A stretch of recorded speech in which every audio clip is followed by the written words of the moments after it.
What's up, y'all? Welcome back to another conversation. Rules the nation. I'm your host, the Lock Libertarian, and we are back with another cool ass video for you guys. So we're gonna go ahead and change up a little bit. Yeah, we've been reporting mostly on Diddy, so we're gonna get on to some extra stuff, and then we'll be back to Diddy shortly.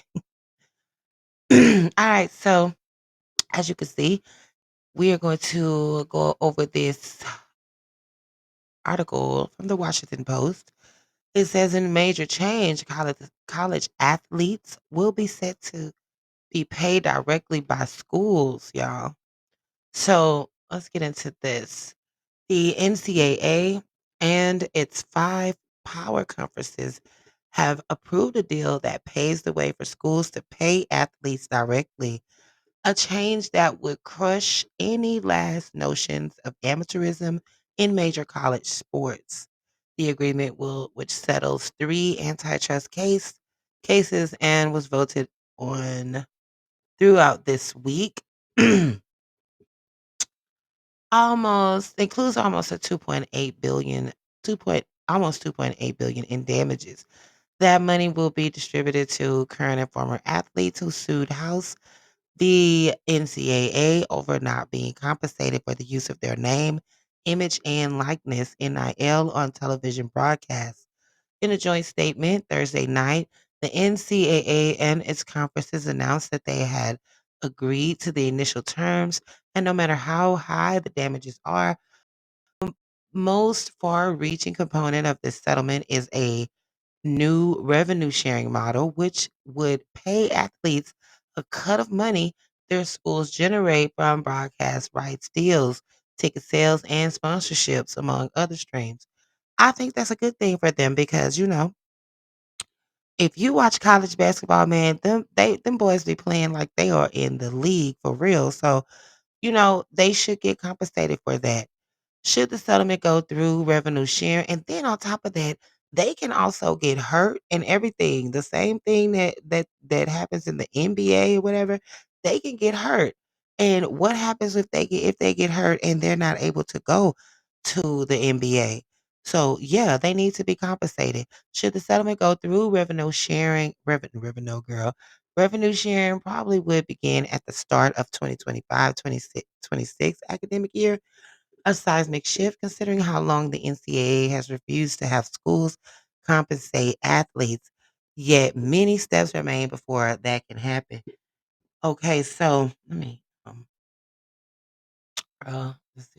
it's killing my eyes. First, the plaintiffs have to approve the agreement to settle House along with Hubbard versus NCAA and Carter versus NCAA. Once that happens, lawyers on each side will spend the coming weeks hammering out the final settlement details, including key points on revenue sharing. Judge Claudia Wilkin, who presided over major college sports cases such as O'Bannon versus NCAA and Austin versus NCAA, would then call a hearing to review the settlement terms. Okay. And if Wilkin approves, current athletes would have a chance to object or opt out of the agreement. Then, as a final steps, Wilkin would consider any objections before making her final decisions. Attorneys estimate the whole process could take between 6 and 8 months. The five autonomy conferences and the NCAA agreeing to settlement terms is an important step in the continuing reform of college sports that will provide benefits to student athletes and provide clarity in college athletics across all divisions for years to come, the NCAA and conferences said in their joint statement. This settlement is also a roadmap for college sports leaders in Congress to ensure this uniquely American institution can continue to provide unmatched opportunity for millions of students. That's good. I think this is a very good thing. On Wednesday, the NCAA's Board of Governors voted to implement these settlement terms. It was a landmark moment in that area. Well, in that though they had been heavily prodded, the NCAA's top decision makers approved a system for schools to directly pay athletes The SEC and Pac 12, the last of the five conferences to vote, approved the settlement Thursday. The defendants in house, the most significant of the cases were the NCAA, SEC, Big 10, Big 12, ACC, and Pac 12. If Wilkin ultimately approves the settlement, the NCAA would reshape its budget to account for 40% of the nearly 2.8 billion in damages owed to the former athletes who sued. The other 60% would be paid by schools across the next decade, most notably through the NCAA withholding some of its March Madness revenue distributions each year. Beyond revenue sharing, the settlement could also establish a new model for at least the power conferences to make and enforce their own rules, according to Yahoo. It's just another sign of how stratified college sports are in 2024. For the revenue sharing cap, the exact number and rules will be a part of the upcoming discussions.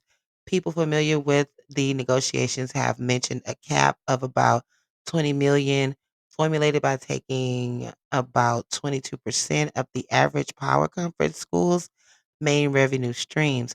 Caps are expected to rise with revenue across the next 10 years.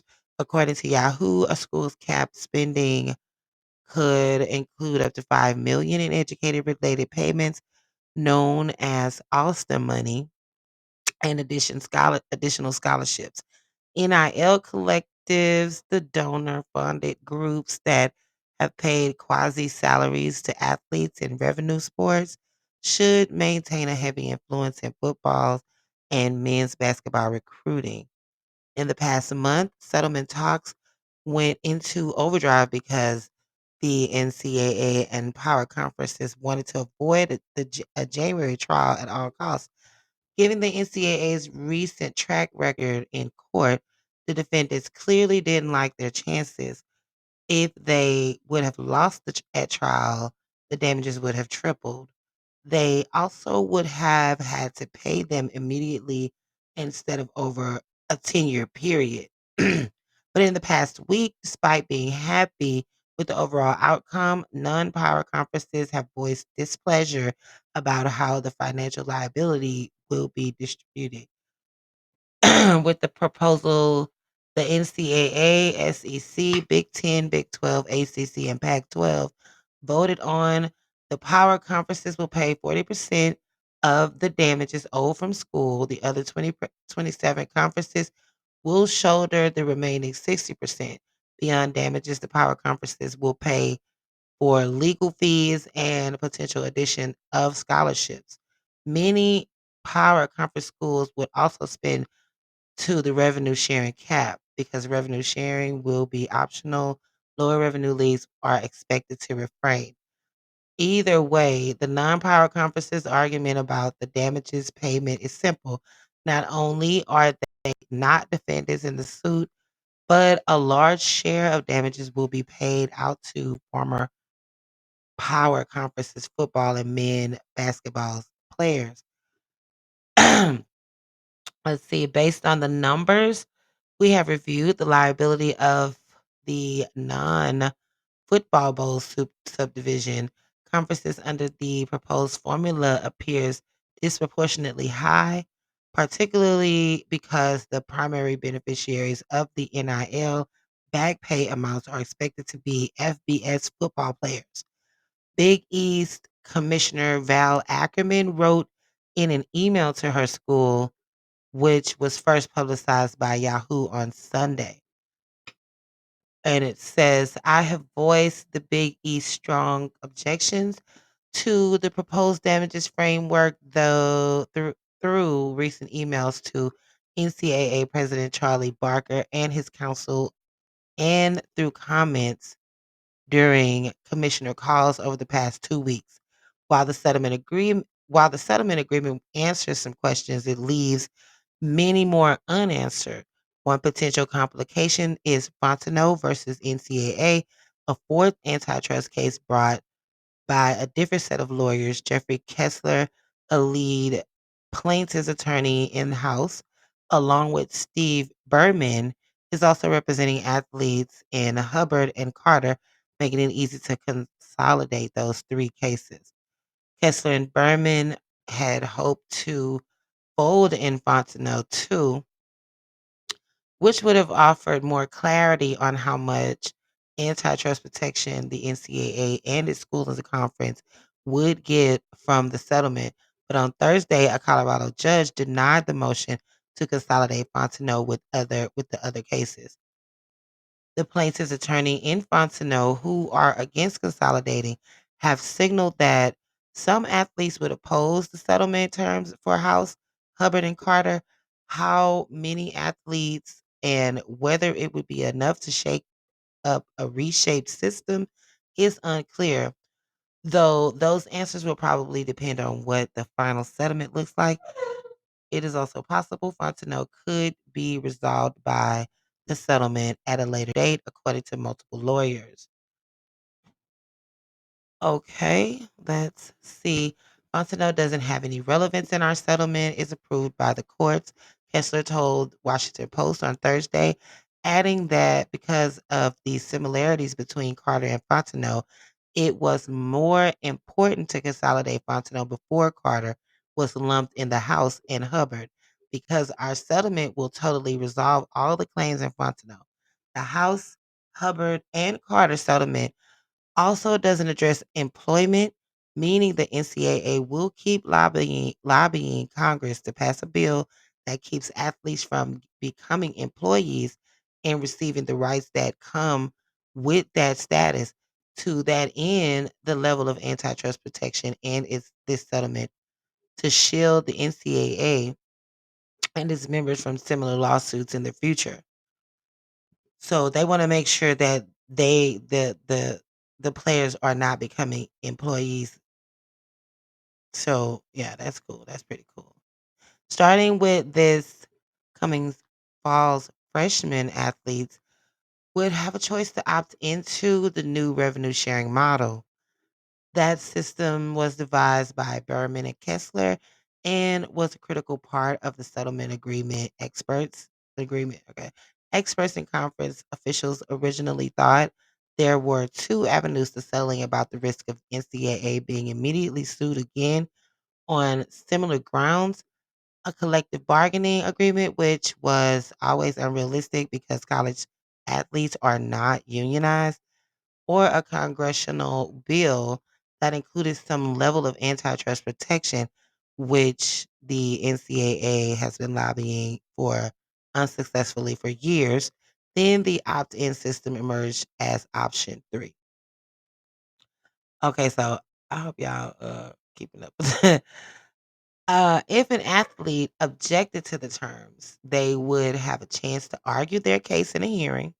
The NCAA hopes that for at least the next 10 years settling House, Hubbard, and Carter together and having the opt in system for revenue sharing will lower the frequency and success rate for antitrust suits over athlete compensation, even with Fontenot still lingering. A handful of antitrust experts and power conference officials are not as confident. Beyond employment, the NCAA will keep pushing Congress for stronger antitrust protections and a preemption on state laws, making it so it can enforce rules without being sued by state attorneys general. The legal and political jockeying are far from over. The settlement, though undesirable in many respects and promising only temporary stability, is necessary to avoid what would be the bankruptcy of college athletics. Notre Dame President John I. Jenkins said in a statement, to save the great American institution of college sports, Congress must pass legislation that will preempt the current patchwork of state laws, establish that our athletes are not employees but students seeking college degrees, and provide protection from further antitrust lawsuits that will allow colleges to make and enforce rules that will protect our student athletes and help ensure competitive equity among our teams.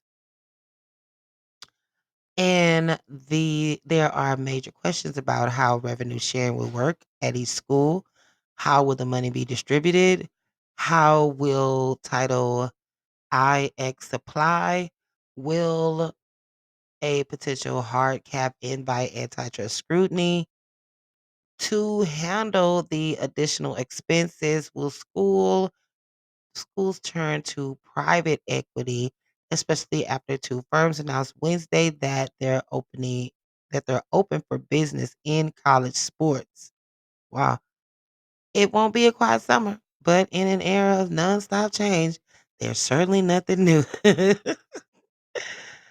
Y'all, what do y'all think about this whole y'all think and this story is from the Washington Post by Jesse 3. So if y'all want to go check it out and y'all want to look into it some more, then you guys are more than welcome to look into it. So what do y'all think about the athletes getting paid by college? I think it's good actually because they work so fucking hard, man. They work like they are literally like college football, any college sports. They shit. Them people, them damn students be playing so hard, and I think they should be compensated. So what do you think down below? What do y'all think? Drop it in the comments. All right, this has been another Conversation Rules the Nation. I'm your host, the Lock Libertarian, and thanks for watching. Thanks for tuning in, and thanks for joining the combo. And shout out to all of my subscribers, all 24 of you guys, even the new ones. I appreciate you guys watching and checking us out. And don't forget to check out the website for any business things that you may need, any marketing issues that you may have. Make sure y'all check us out. Make sure y'all book a consultation and we can help you guys out and get your business up and running. And other than that, we are